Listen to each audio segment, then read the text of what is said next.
Hello everybody, this is Triumware412 and I'm going to be doing another diplomacy game commentary. This time the title of the game was Bend Up Every Spirit and I played Germany, so let's take a look. Things started out pretty standard across the board. Looks like Italy made a move towards France. France made a fairly generic opening move. He and I had an agreement to stay away from Burgundy, this territory right here.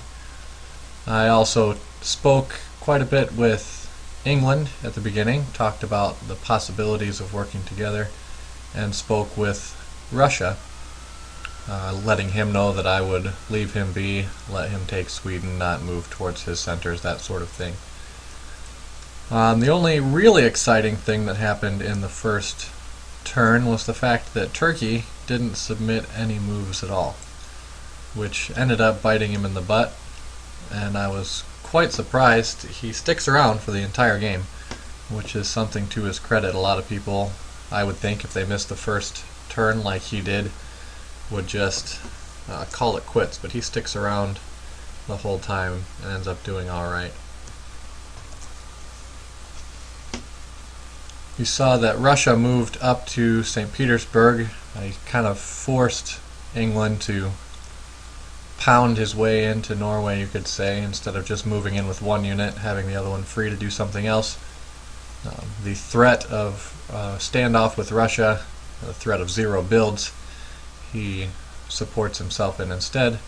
So Russia gets Sweden, I just hold in Denmark, take Holland, pretend to fight with France over Belgium, but I knew he was going to support himself in and that wouldn't be a problem. So that was good. This was an issue down here. France has to move back to Marseille. He's worried about Italy attacking him. Italy really kind of a rookie here, not doing anything that really makes any sense whatsoever. You see down here, Austria prevents Turkey, who has now started to move, from gaining anything. So people pretty much get their standard builds. France has a little trouble with Spain and Portugal, but it does get Belgium. Turkey isn't able to get Bulgaria, but other than that, pretty standard first year. So we get the builds. Fleet in the north for France, as he's going to keep pressing his attack against England. England builds a fleet in Liverpool, so that he can get some strength in the water on his southern border. An army for Italy, another, I won't say rookie mistake, but an uncommon build, I guess you could say. Forced builds there for Russia, Austria, sorry. Russia builds an army and a fleet. At this point I was trying to talk to Russia and told him that I'd like to work with him, possibly a longer term alliance, but I didn't want him to build a fleet in the north, because once he took out England with it, I would be a logical next target. And not only does he build that fleet, he doesn't respond to my message whatsoever.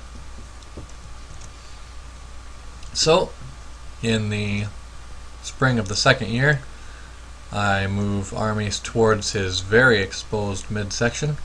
Move this fleet out into the Baltic where it can threaten Sweden. I promise England support into Belgium, but I don't give it this year. I actually never intended to give it to him, but so he moves there but isn't able to gain anything. Italy again, just kind of back and forth between Tuscany and Piedmont, and now he's decided to move at France full tilt. France is now expanding, trying to pick up Spain and Portugal. We see some cooperation also down here between Austria and Russia, and Turkey just trying to hold on. Oh, and the retreat here. Nothing terribly spectacular. The only other place he could have retreated to was the Barents Sea, or I suppose Skagerrak here. Barents might have given him a chance to run at this Russian home center, but this is where he decided to go. Here again, I explain to England that I thought he wanted my support in the fall, and so he tries again. He attempts, I'm not sure what he was attempting here, but he cuts support for me so that I can take Sweden. And down here, Italy doesn't do anything worthwhile. France is able to pick up 2 new centers. So it was a decent year here for me. I was able to take Sweden from Russia and also walk right into Warsaw, which he left completely undefended. Again, I had tried to talk to him, and he said nothing until after I took Sweden and Warsaw, and then he was more than happy to speak with me.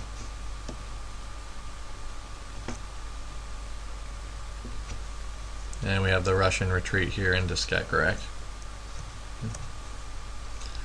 So the second year, the builds are a little more exciting, I guess. Austria has to build an army because he only has an inland center available. Again, Turkey gains nothing. Russia picks up 1 but loses 1, so he doesn't get any builds. In fact, he loses 2, sorry. So he has to disband, and he disbands the fleet there in Skagerrak. England disbands this northern fleet. France gets 2 more fleets in the water, so that's good for his fight both against England and against Italy.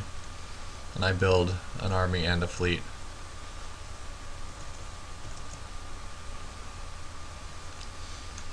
I keep moving forward. I end up moving into Moscow. I didn't really intend to be able to hold on to that. I figured that Russia would probably come back and be able to push me out, but I move forward anyways. Figure worst comes to worst, I can always fall back. And I also start moving my fleets up in towards the English centers now that I'm having some decent luck against Russia. England is my next target. And I continue working with France here to the support. Italy, again, not really doing anything worth mentioning. Austria misses a turn. So I am forced out of Moscow, and instead of moving this one forward into Warsaw, I actually moved back to Munich. I didn't like the Italian unit sitting there right next to my home center. Not really sure what was going on here with the self-standoff in English Channel, but I do move up into the North Sea, which you could see would give me direct access to Edinburgh.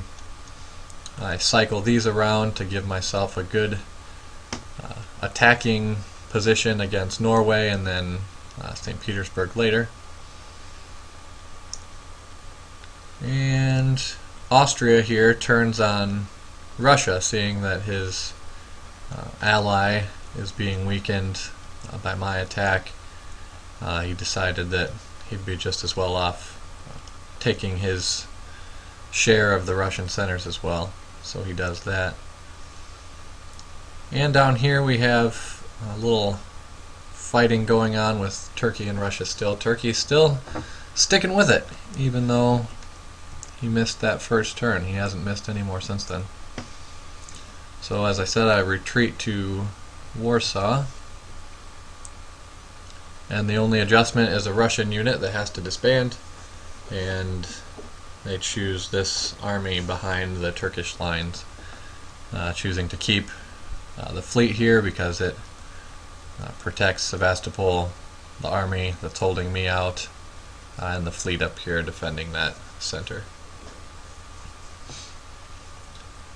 I'll take a look at 1904 before we quit this particular video. We see I took my army here. France and I agreed to vacate Belgium and Holland, so I convoyed my army across to Edinburgh. Also attacked Norway with my fleet in Sweden, and hit Moscow just in case Russia had decided to move out. Italy has stopped submitting orders, so I felt safe moving out of Munich, and Austria picking up. He's moving against Italy, trying to grab a few of those centers, and hoped to make some progress against Turkey as well. And France still kind of locked up with his original 6. He's trying to get into Liverpool, but just without support is not having any luck. And he does have this pesky English fleet behind his lines that he has to deal with. But that won't be there for much longer. Spring retreat. The Italians weren't submitting orders, so that just disbanded. I was in a good position here. Because of the way I hit Norway, I could then attack St. Petersburg from Finland, and I was able to cut support. So St. Petersburg falls in the same year as Norway. Also, you see down here, Austria just walks into Sevastopol. So Russia is really hurting after 1904. Still holding out down here. But Turkey does end up losing, I believe it is Constantinople, it looks like, after this turn. So Austria takes that one, and St. Petersburg, Sevastopol, and he takes Venice. So a very good year for Austria, and I support France into both London and Liverpool, which will eliminate England. So there's the retreat from Russia. He does disband that unit. So that leaves him with 1. Austria gets 3 builds, and he mimics his original. So 2 armies and a fleet on the coast. England has to disband all theirs. France gets a new fleet and a new army, and I build all armies, getting ready for the next year. So there you have part 1 of the commentary on the game Bend Up Every Spirit. Stay tuned to see what happens next and see if I fare better than I did in my last commentary. Thanks for watching. We'll see you later.